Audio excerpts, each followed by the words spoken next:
morning. Good morning. Vicki, thank you for inviting me. I really am honored to be here with all of you. And, I thought a lot about our topic, and I know that when you first asked me to come, Vicki talked to me about the negotiation portion of it that was of interest. And I do negotiation workshops. They tend to be multiple hours, usually 2 hours in length. And I thought, I can't do it justice in 45 minutes. It would be a drive-by. And so as we spoke about different topics that I might be able to talk about, we talked about advancing our career, because whether we work out of our home or we work, in a traditional setting, we're always thinking about what's next. Am I happy with what I'm doing? Is there something else I might want to be doing? So I told her, I think that would be a good topic, because I've gone through that many times in my own lifetime. So I thought it would be a good one. And as I was preparing for this morning, I thought, and I'll say, up front, I'm not a feminist in the, that rah-rah feminist form, but I am a believer that as a woman, we start out often with these ideas about what we can do and what is available to us. And what I love to do, and what I've done for myself, and what I love to help other people do, is to realize that gender really is not, part of the equation. And so that's why I say I'm not a feminist, because I've worked my whole career to kind of take gender out of the equation and to really present myself as a qualified individual. And that's really kind of what my story is about and what I would like to focus on today. But as I was getting ready, I was thinking, when I started my career, never would I have ever imagined we would have not one, but 2 women presidential candidates. I mean, how amazing is that, right? And while I'm saying take gender out of the equation, it's very much an equation in that topic, because it's never happened, and it's just exciting to see that, a lot of the glass kind of ceiling barriers are coming down. And I'm even going to share some research with you about that, because I think that, sometimes we still feel we're hitting our heads against the wall, and we're taking 2 steps, forward and 3 steps backwards.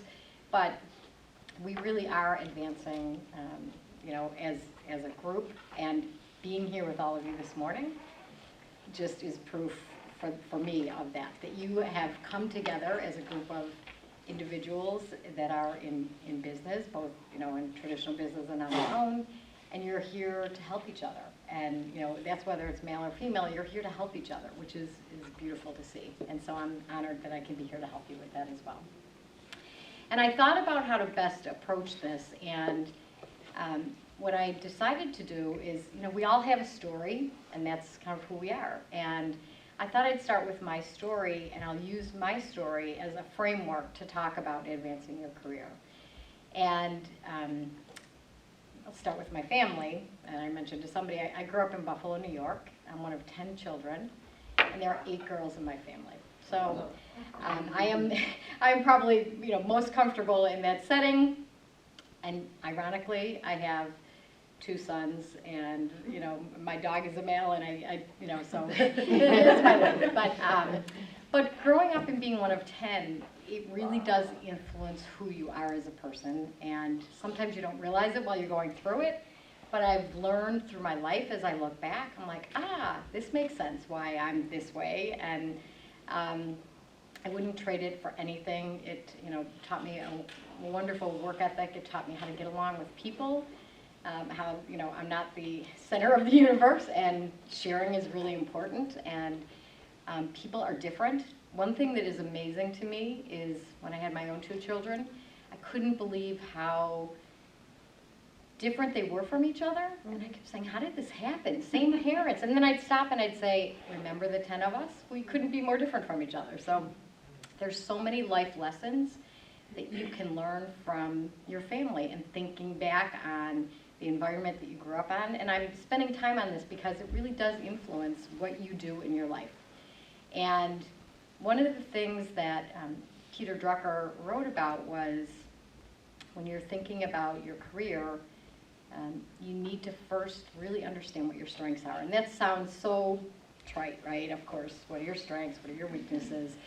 But again, I'm going to talk about my story and talk about my strengths that I didn't even really realize were strengths until later in my life. And so again, growing up in this family of 10, and I was kind of in the middle, I had the benefit of helping to raise my younger 2 siblings, and then many, 35 now, nieces and nephews, and 28 great-grandchildren, and we're not even done yet. We still have 12 more weddings of the nieces and nephews, so we still have quite a few to come. But I think a lot of the nurturing that I have in my life and that I've carried through my career came from that environment.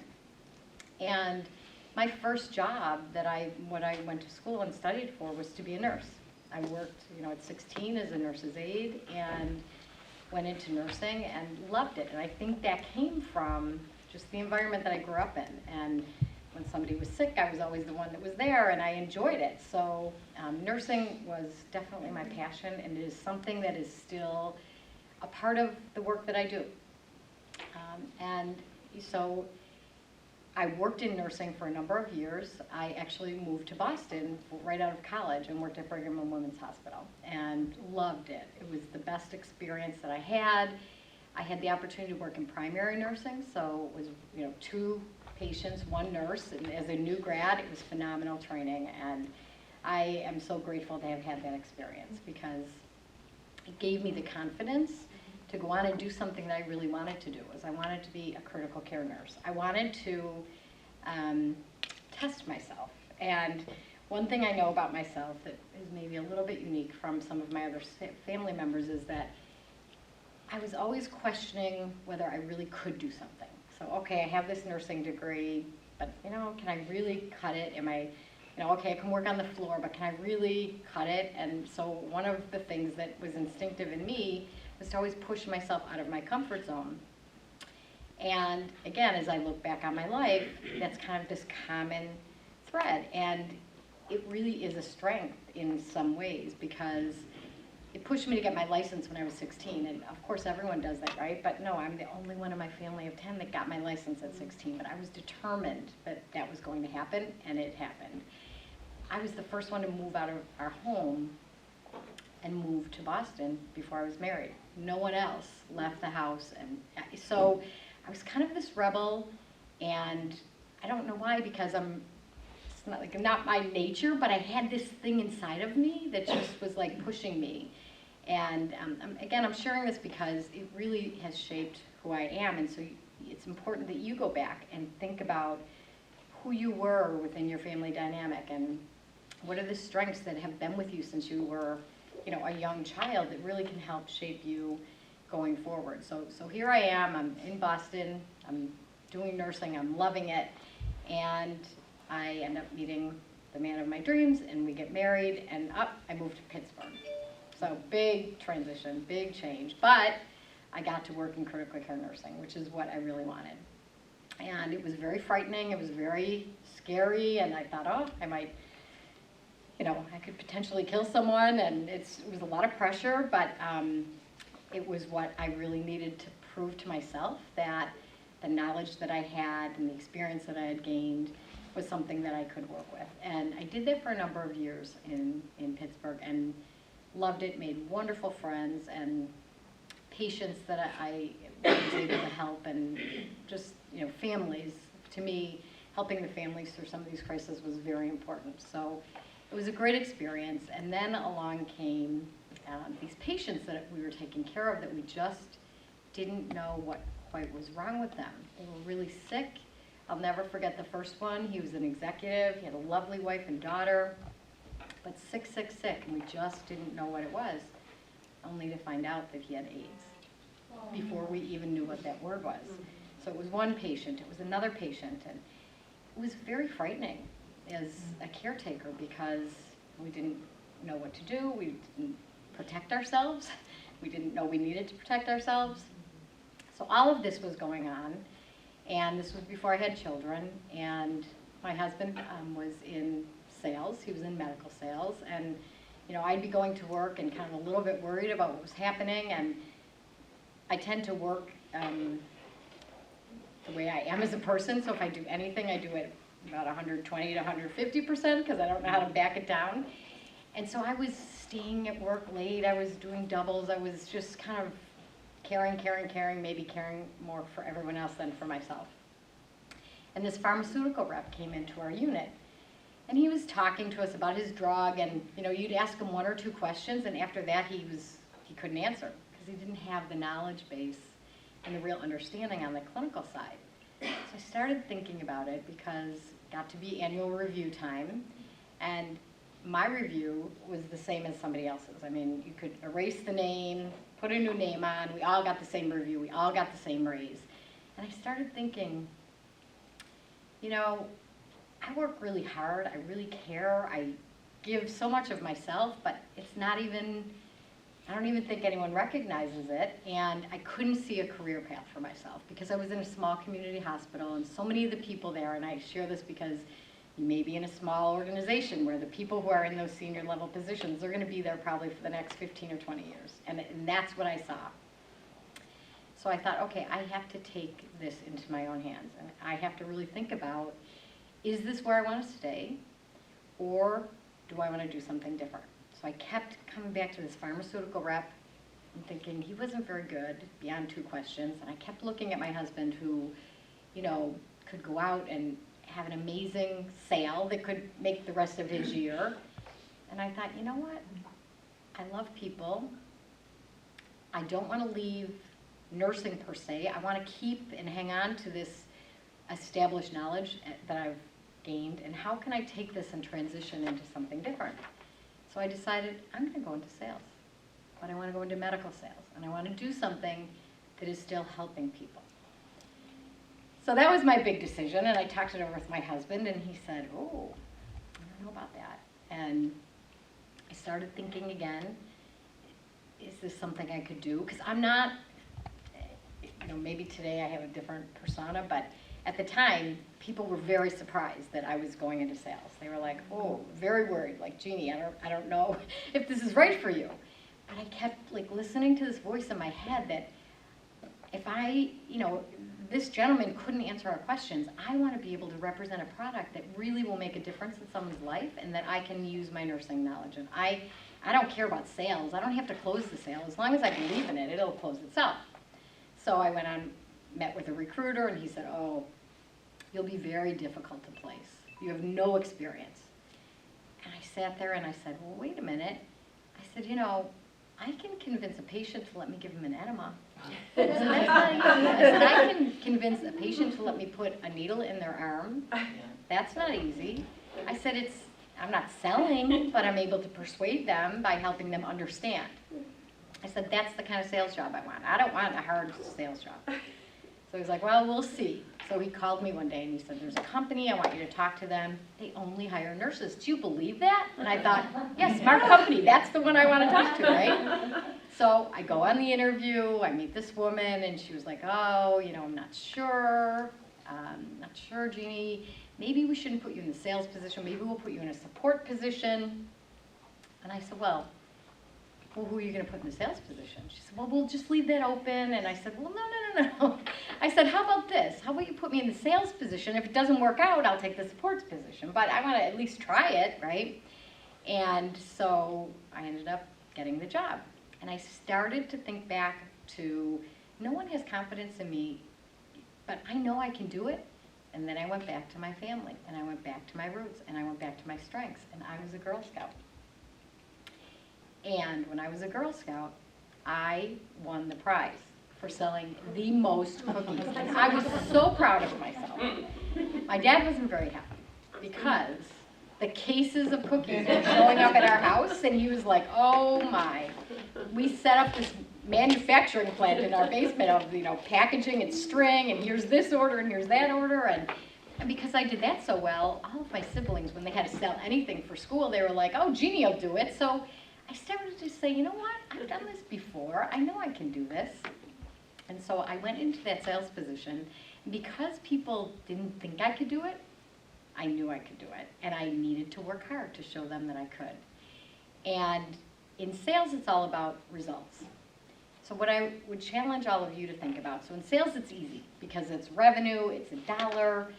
But what I would ask each of you to think about is, what is the result that you are responsible for in your job that helps either yourself in your own company. So if you have your own company, it may be revenue, it may be something different. But if you work for an organization, you might be in operations, you might help improve profit. You might, so think about what is it that you are responsible for that is a benefit to your organization. Because that's what you want to keep in mind as you think about expanding your career or growing within your organization or outside.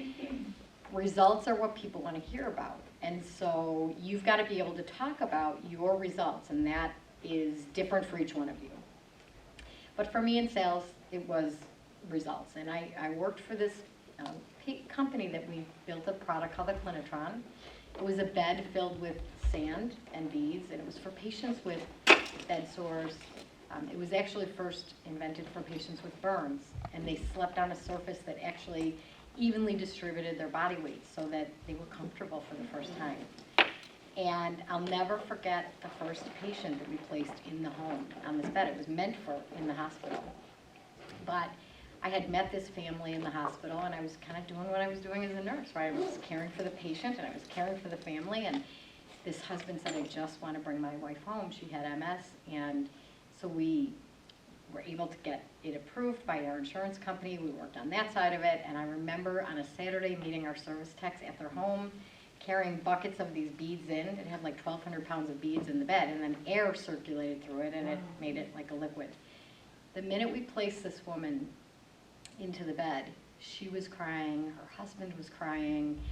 It was the first time they'd seen her just comfortable and at peace. And I called him the next day, and he said, do you know this is the first night in 10 years that I've slept through the night, that I didn't have to get up and, turn her and position her. And I thought, oh my gosh, it was amazing to me. And it gave me, again, the confidence that I'm not selling, I'm helping people. I'm helping take care of people, and I'm helping their families. And I went on, and I was so passionate about what I was doing that within the first 6 months, I was the #1 person in our region. And it wasn't because I was good at closing a deal, it was because I so believed in what I was doing that I exuded it, right, when I talked to people. And I loved it. I loved what I did. But what I was finding was that I loved helping my peers do the same thing. Find the passion. I mean, these were nurses too, but they sometimes weren't, it had become a job for them. And so again, I would challenge you to think about, do you feel passionate about what you're doing? Or do you feel like you're at work and doing a job? And kind of trying to tap into, what is it that drew you to it? Do you still have the passion for it? Can you kind of reinvent yourself in doing what you're doing? Or, is it time to kind of do that assessment and think about doing something different? And so what I found that I enjoyed so much was, again, doing little training tips, helping people see that there were different ways to position a patient on the product to make them more comfortable. And next thing I knew, I was saying to my boss, I would love to help train the new employees if I could. And I found myself taking on additional responsibility. I didn't get a title, I didn't get a pay raise, but I was so excited about what was happening that I was like, how can I help make this bigger than it is? And again, Peter Drucker talks about understanding your strengths, but he also talks about making sure that your strengths become visible to other people. And so I laugh now as I read these things, and I look back and I'm like, I didn't know what I was doing, but I was just doing something. And my desire and my passion to help other people was bringing visibility to the organization about what I was doing. And my boss talked to me at one point and said, I know you love this sales side of things, but would you ever consider being a manager in the company? I said, I don't know about that. I want to start a family. I have my priorities in order, and I'm having fun right now, but it's kind of all about me, and at some point I need to be able to balance my life better. And she said, well, I think you should just think about it. And I said, yeah, I'm enjoying what I'm doing now.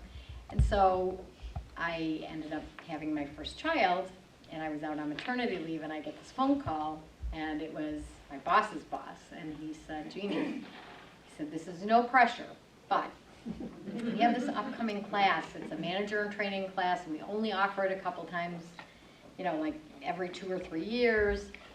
You'd have to come to Charleston for a week, and it's while you're off on maternity leave. And I was like, oh, no, I don't know about this.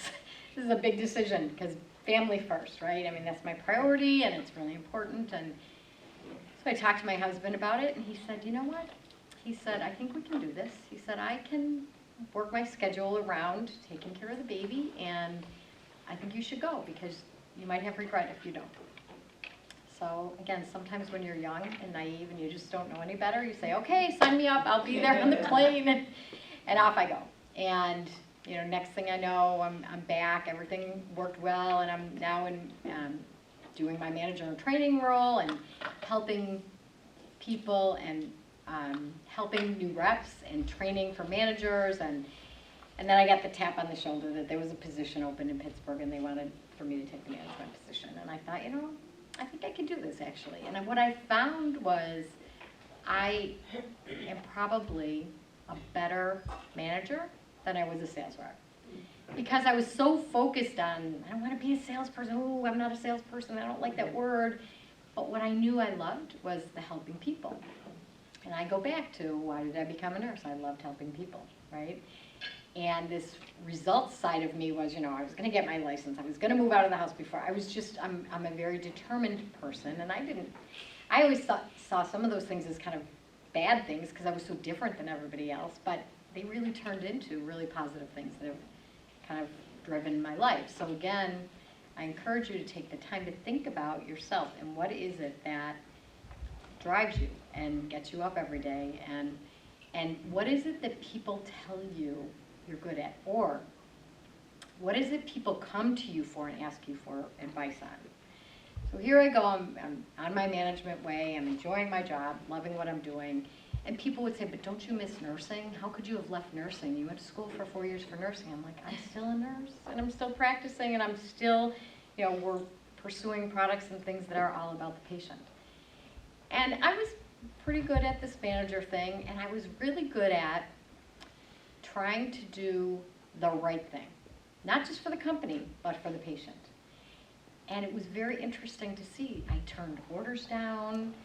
There were products we didn't necessarily pursue because they weren't, in my opinion, the right thing for the patients.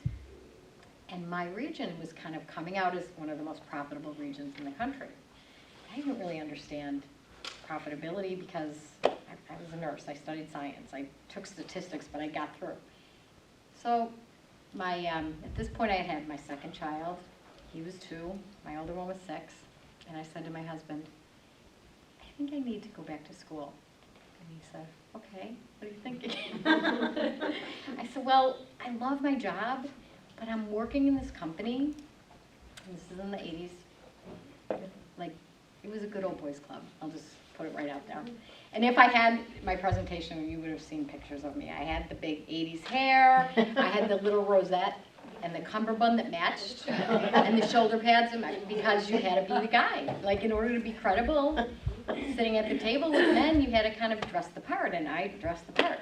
But I didn't want to be that, but I wanted to be able to sit at the table and not have it be about what I wore, but have it be about how I could contribute. So I said, I really want to get my MBA, and I think that would help me tremendously. So, I have 2 children. I'm traveling in my job a little bit. I had a region of about 3 states, so sometimes I was traveling, and now I'm going to think about this MBA. But you can do anything you want to do. I mean, again, when you're young and you're naive, you don't really know what you're getting into. So our president of the company, I sat down with him and I said, Walt, I really would like to get my MBA, but I'm not sure what the right approach is. And he said that, there's an executive MBA program, and that's really nice because it's every other Saturday. It's every Saturday and every other Friday. And he said, you could take off work and go to school. And I'm like, okay, sign me up. I can do things on Saturdays. I won't be away from my kids very much. My husband will be home.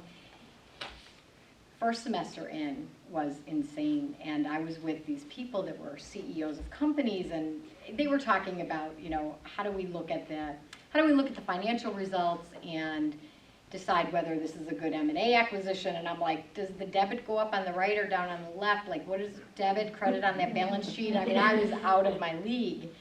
And I knew that I was either going to, and I remember saying this, I'm either going to have a nervous breakdown, I'm going to lose my job, or I'm going to lose my family, because I can't do all this. And it's really important, I think, as you're going through transitions and changes in your career to say, this isn't working. Like, it's okay to say no to some things. So I said, okay, I'm one semester in and I'm going to make a change. And I ended up going part-time, which was fine. It took me a couple of years. I got through it. My family, we all survived. But I share that with you because, you know, life isn't always just this straight upward trend. And, you know, sometimes you look at people and you think, oh, they just had it easy and everything just happened naturally for them. And, you know, life and our careers give us some twists and turns along the way, and better to recognize it for yourself and make changes accordingly. So I did that, and it wasn't to get the better job or to make more money. It was to be able to know the things that I knew intuitively and that I did intuitively, but to be able to understand it more from a business perspective. So, you know, I got my MBA, and I go with my career, and I'm still with the same company. And I actually ended up being with them for 25 years. But I retired 3 times. So when my kids were, finished the MBA, I'm working, and I decided, you know what, I have always wanted to be at home with my kids. I really never wanted this career. I went into nursing so I could kind of be a mom and work on weekends and nights, right? And it just evolved, and so I said to my husband, I'm going to look back and regret this. I want to be home. So I retired. They had a retirement party for me. It was wonderful, and I was home with my kids. They were in a small school. I was able to be at their school often. I became like the president of the PTA and all these crazy things. And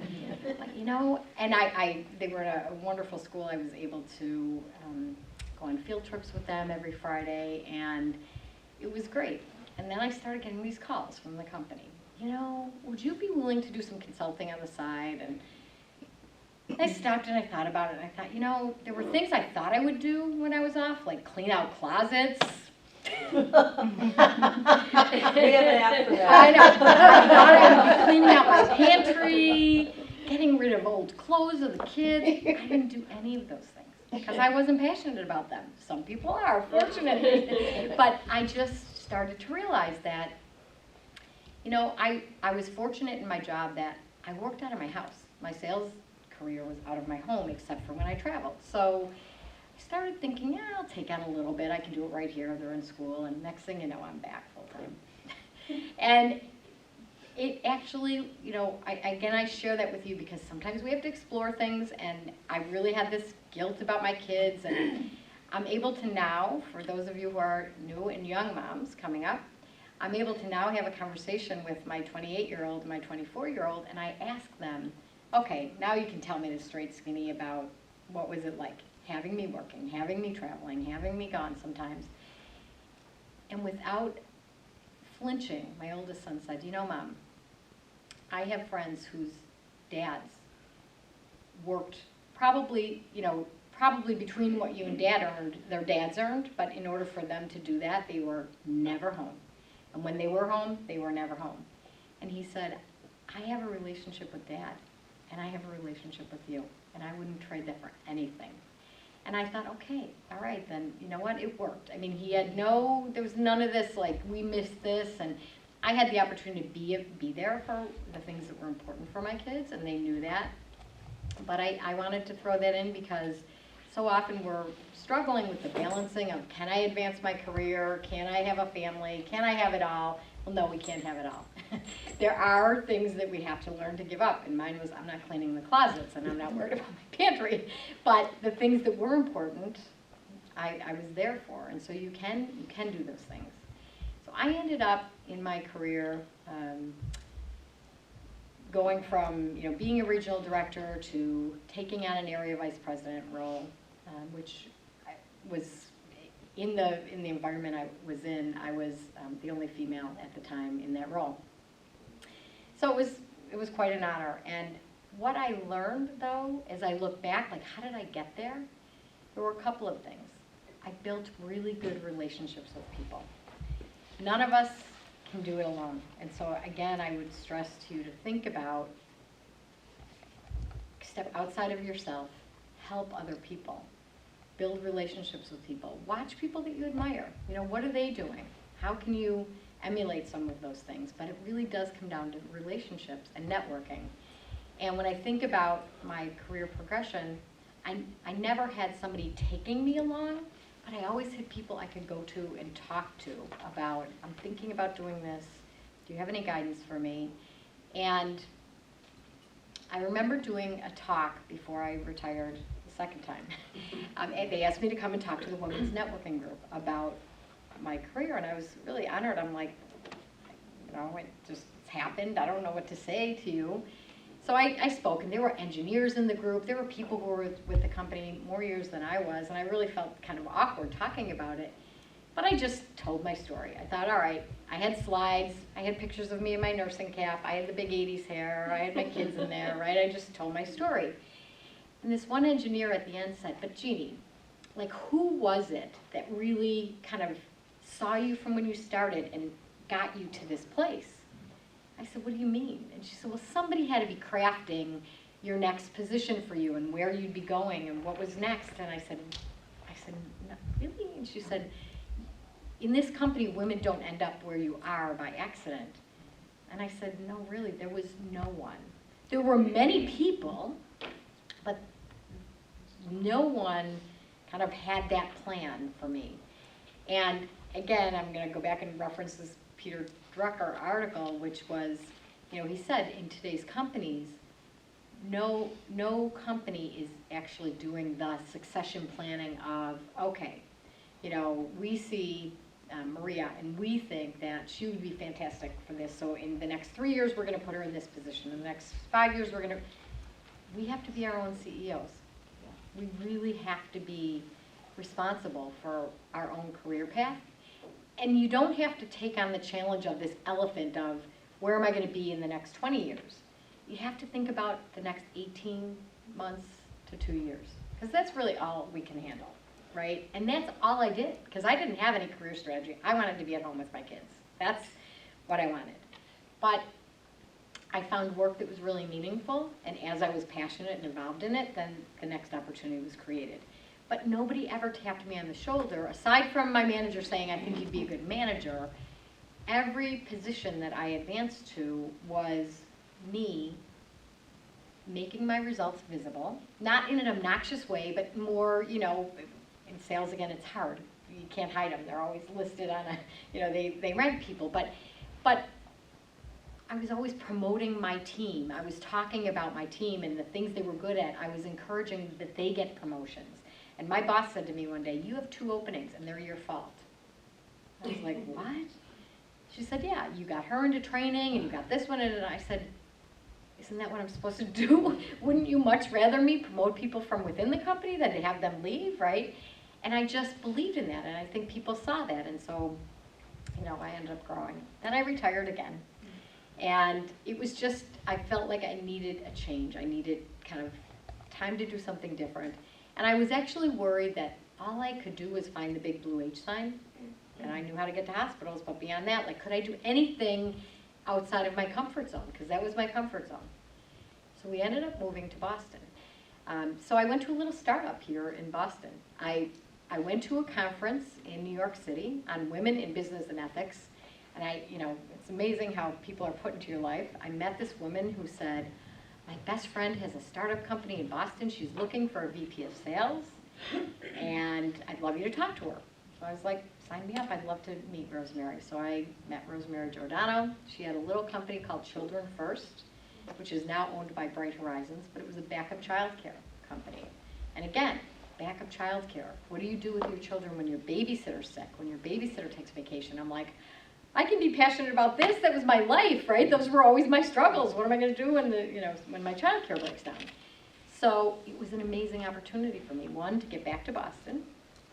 2, become a VP of sales, because that wasn't going to happen where I was. I was, you know, way out of line for that. And not that that was on my list of things to do, But what was on my list of things to do was, I felt like I had ideas that I could never execute there because I wasn't in the position to do it, and here I could.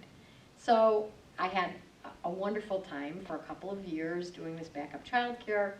I was traveling, we were opening up new centers. It was just amazing to hear the stories from the family and the children, and life was going along just as it should, and I get this call one day from my old company, time number 3. And there were a couple of people there. A lot of people had changed. Many, a lot of the environment, the culture, things had changed. And this person that I didn't even know called me and said, we have this opening and we got your name from multiple people who said we should talk to you about it, that, you'd be really good at this.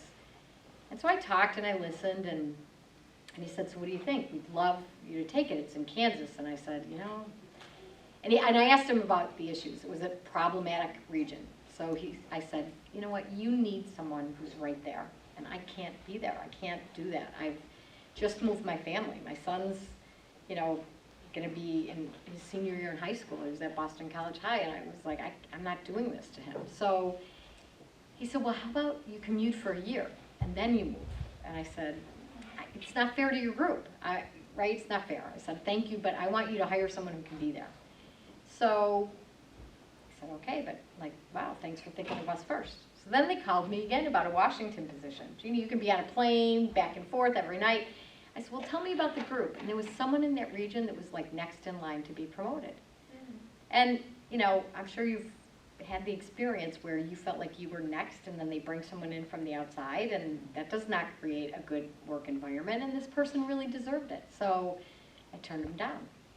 I said, I think you need to promote her. And he was like, I can't believe you're saying this. And I said, well, I think that's the right answer. So this VP of HR said, we were going to find a way to get you back because we really want you to come back. So anyways, back I come. They did find an opportunity, and I came back. And I shared that with you because it's okay to say no sometimes.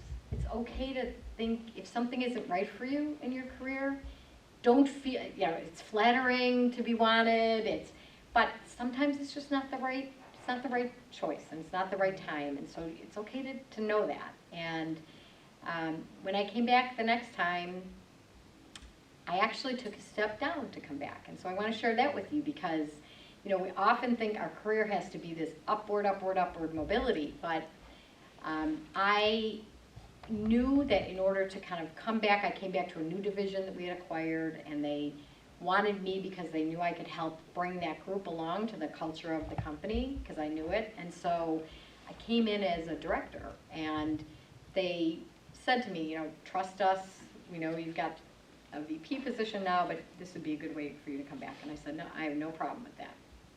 I ended up doing that for about a year, and then actually became the VP of sales there. But this was another wonderful product. If you know anyone that has cystic fibrosis, they need chest physical therapy very often, and this product was called the Vest.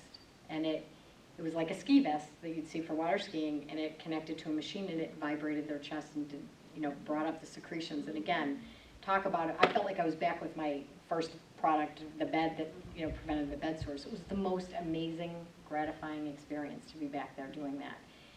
And because things were going well, the head of the division said to me, you're really good at kind of fixing things.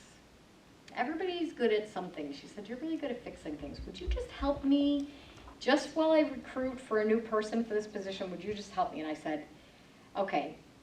I know the whole thing about special projects. Usually that means you're on your way out when they ask you to do the special project. And I said, I love what I'm doing. I really don't want to lose this position. I'll help you.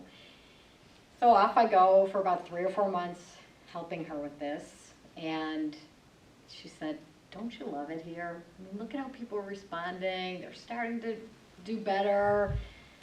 So I gave up the job of my dreams, really. And because I had this feeling that my skills and my passion probably could benefit another part of the company more than where I was. And for that, she handsomely rewarded me. And she was very, very good to me. I mean, she knew the importance of me being home with my kids. She financially helped me because at this point now I'm paying for 8 years of college on my own. And And I share that with you to say, sometimes we make decisions not about our career, but what we need in our personal life. And at that point, I needed to be able to send my kids to college. And that's, you know, I took that position not for anything else other than, okay, this is going to help me meet the goals that I need. And it, you know, allowed me to get my kids through college. She ended up leaving, our head of marketing ended up leaving, and I became the general manager of that position for about 18 months of 2 divisions. And never in my wildest dreams would I ever think I'd be reporting to the president of the company, running 2 divisions. It didn't happen because it was my aspiration. It happened because it was about my family. And because of who I am, you know, I just did what I had to do to accomplish our personal goals. But it was a great experience and something that I look back now and I think that's what gave me the courage to do what I'm doing now. Because I realized I really could run something on my own, and I started thinking about what is it I really want to do. And I read this article and it said, really do this soul searching about, you know, what are your strengths? What are you good at? What are you afraid of? What is it that people come to you and ask you for help on? And I started thinking, all of those 35 nieces and nephews, every time they had to go on a job interview, every time they had to negotiate their salary, every time it came for annual review, they would call me, and I loved it. It kept me connected with them, my whole team. I got criticized for promoting them and helping them grow, and I started thinking, I think that's what I'm good at. I think I'm good at helping people. I was a nurse. I was, you know, I was the helper in my family. I was the pleaser, and so I thought, I think I could. Well, I didn't know.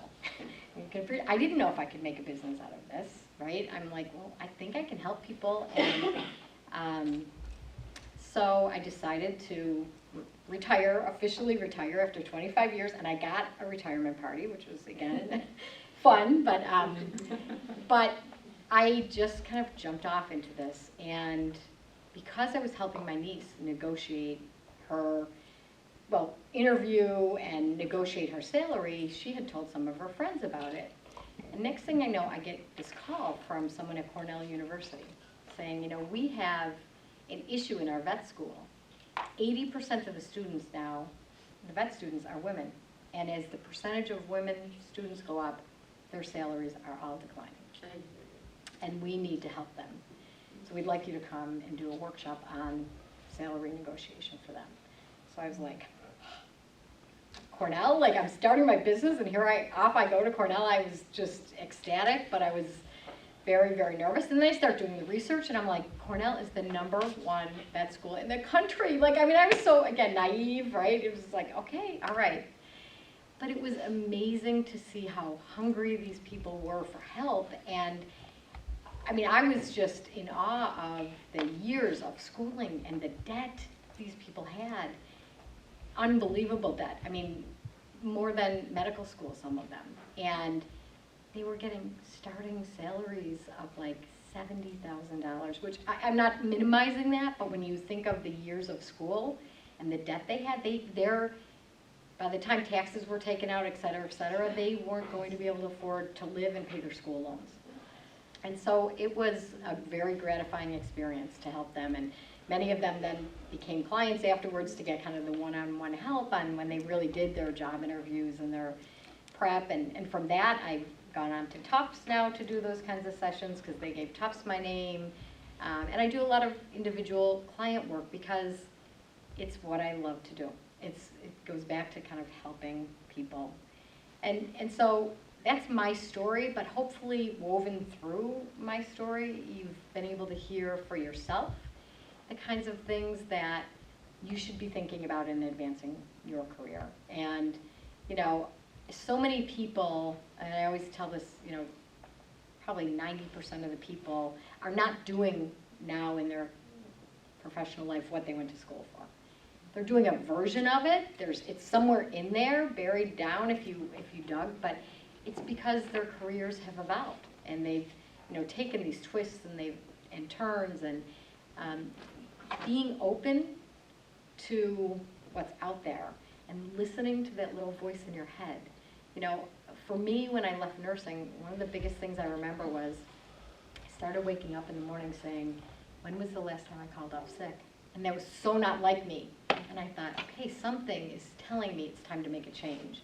And so at different points when I look back, we always have the benefit of looking back, I can now see the things that caused me to make those changes. And so as you're sitting there looking at what you're doing now and wanting to make a change, listen to those thoughts that are in your head. Think about what are those results that you're driving that can help you decide kind of where you want to go, because you can take those skills that you've incorporated and you can grow within your organization.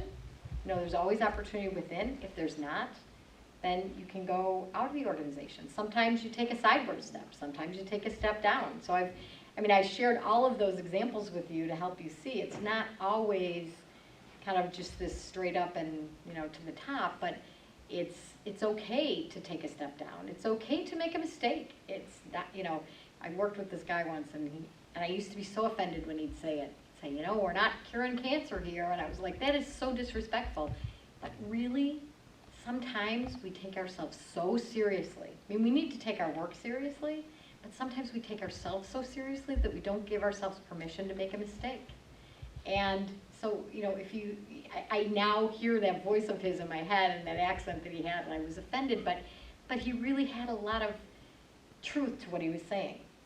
I think he was saying, stop taking yourself so seriously, and let's be open enough to try some different things and to make some mistakes. And that's what I would encourage you as you're thinking about your career advancement is be willing to take some risks and be willing to take some chances, and making a mistake sometimes actually leads you in a direction that you wouldn't have chosen for yourself. So I'm happy to take questions from you, answer if there's things that I've talked about that just didn't make sense, and I'm happy to open it up to the group for any feedback.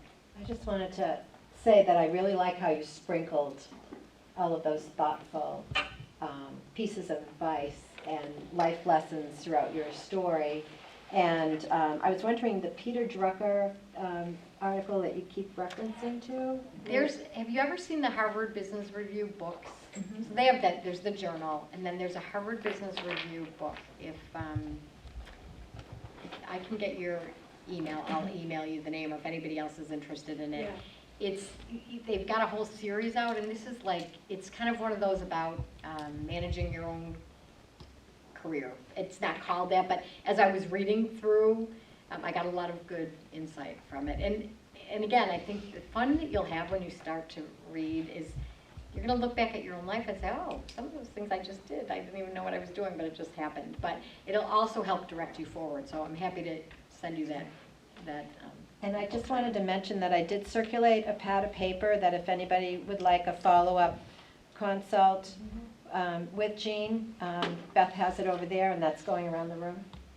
Thank you. Has anybody not signed it that would like to? Thank you. Yeah. So, do you work with, individuals that have been in business for a while, not part of a big corporation? Oh, definitely. I work with people who are self-employed. Yep. I'm working with some students from Arlington Catholic right now. I work with college grads. I work with people who are mid-career wanting to reinvent themselves, self-employed or within an organization. So, yeah. Great. Mm-hmm. It sounds like your networking with Cornell kind of just happened, but how do you in general put yourself out there in the world to do the kind of work that you just described? So, I'll just build off the Cornell one. They had actually shared my name with Tufts, and then from within Tufts, I met with the dean, and now my offering is growing there, so they're going to use more than just my negotiation, but now they want me to help them with interview prep and resume prep. So again, I'm going to go back to results. I tend to use results to grow my business, and so most of my clients have come from someone I've worked with. But I do other things. I've done, because the thing at Cornell and Tufts went so well, I've done mailings to all of the vet schools, and I've gotten, and then I do some follow-up on that, and I've gotten some work from there. But I really believe that the best way to network is, one, meeting people, but for me, my results tend to speak for themselves, and that's been the way my career has worked, and it's worked for me in this business as well. What kind of work do you do with students? So the one student I'm working with is an athlete, and she's working on getting some scholarships related to her athletics and getting into some top-notch schools. So she's going to be doing a lot of interviewing, and that's an uncomfortable place for a young person in high school. So I'm doing kind of more, first worked with her on a resume, but then I did interview prep and mock interviewing, and mock interviewing is really critical. I was saying to somebody earlier, we put so much emphasis on the resume being perfect, but the interview is critical. You can get yourself, if your resume is great, you can get in the door, but if you don't know how to take it further, and now I'm dealing with I'm working with a student at Tufts too, who is graduating with a degree in communications, and what do I do with this, right? So I'm doing work with her and a lot of reflection on kind of her strengths and on the work she's done and how to tell her story about the volunteer work she's done and those kinds of things. I'm actually getting some internship, helping her find internships and also connecting her with my network. She wants to go and spend a day in different, somebody in marketing, somebody in public relations, and so I've got a pretty decent network that I'm helping her get in with people. So it's really individual, it depends on what the person needs, based on the work I do.